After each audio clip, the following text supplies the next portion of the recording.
अभी इस समय की बेमौसम बरसात ने लगभग सभी जगह पर अपने पैर पसार लिए हैं। मैं बात कर रही हूँ दिल्ली की, और दिल्ली में 3 दिनों से लगातार बारिश हो रही है।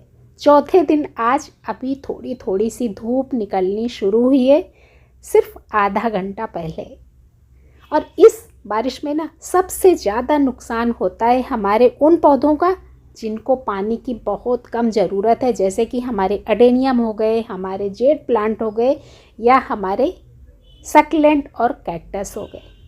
बहुत नन्हे नन्हे से देखिए अडेनियम, 1 उंगली के साइज के भी कुछ नहीं है, कुछ 1 उंगली के होंगे। और जब थिकनेस की बात करें यानी कि मोटाई की बात करें तो आपको दिख रहे हैं कि कितने पतले पतले, पर फिर भी लगातार बारिश में भी इनका कुछ नहीं बिगड़ा। देखते हैं कैसे। नमस्कार, वेस्टी पर आप सभी का ढेर सारा स्वागत। 3 दिनों से जो बारिश हो रही थी ना, तो इसी बारिश में मेरे इतने काम थे ना कि मुझे इतनी फुर्सत नहीं थी कि इन पेड़ पौधों को देखूं कि क्या हुआ कैसे हुआ। सारे बस भगवान भरोसे यूं ही पड़े थे। सर्दी इतनी ज़्यादा थी ना कि कुछ भी करने की हिम्मत ही नहीं हो रही थी। लग रहा था पौधों को जो होगा होगा, कम से कम अपने आप को तो सुरक्षित रखो। आज जब मौसम खुला तो आज जाके देखती हूँ कि सारे पौधे मेरे सलामत हैं। ये जो अडेनियम आप देख रहे हैं, कई सारे अडेनियम मैंने बारिश होने के सिर्फ 1 दिन पहले ही अपनी बगिया में जोड़े थे।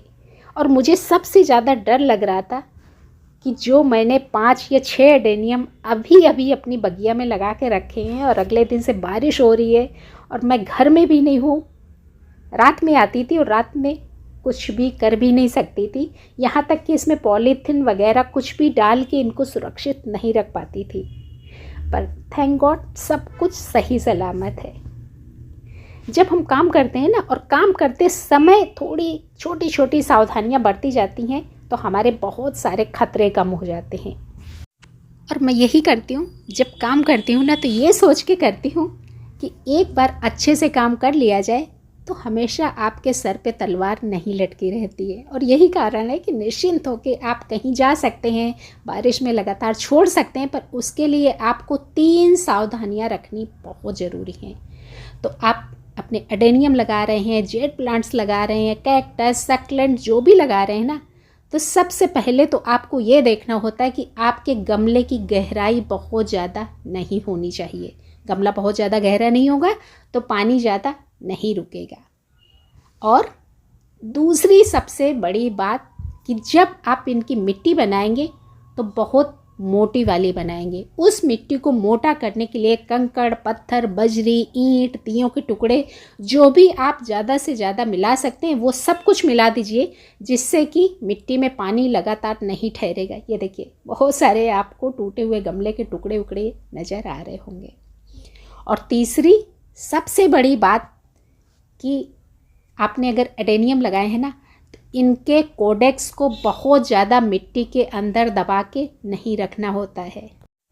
आपका कोडेक्स जितना मिट्टी के अंदर ज़्यादा गहरा दबा होगा उतना ज़्यादा कोडेक्स के गलने का डर रहेगा। और आपके एडेनियम का कोडेक्स एक बार गलना शुरू हो गया तो फिर पौधे को शायद आप ना बचा पाएँ। तो सिर्फ 3 सावधानियाँ आपको लगातार बारिश में भी पौधे को मरने नहीं देंगी। फिर भी अगर आपने ये सब नहीं किया है, बारिश लगातार हो रही है, तो इन पौधों को आप ढक सकते हैं पॉलीथीन से, जिससे कि लगातार बारिश में ना रहें। आपके पास पर्याप्त जगह है तो आप बारिश से उठाकर इनको अंदर के साइड भी रख सकते हैं जहाँ पर लगातार बारिश ना पड़े। पर मेरी अपनी मजबूरियां हैं, मेरे पास कोई इतनी जगह नहीं है जहाँ पर इनको मैं अंदर रख सकूं, तो सब कुछ मेरा बाहर पड़ा रहता है भगवान भरोसे, क्योंकि पहले से मैंने अपनी सॉलिड तैयारियां करके रखी होती हैं।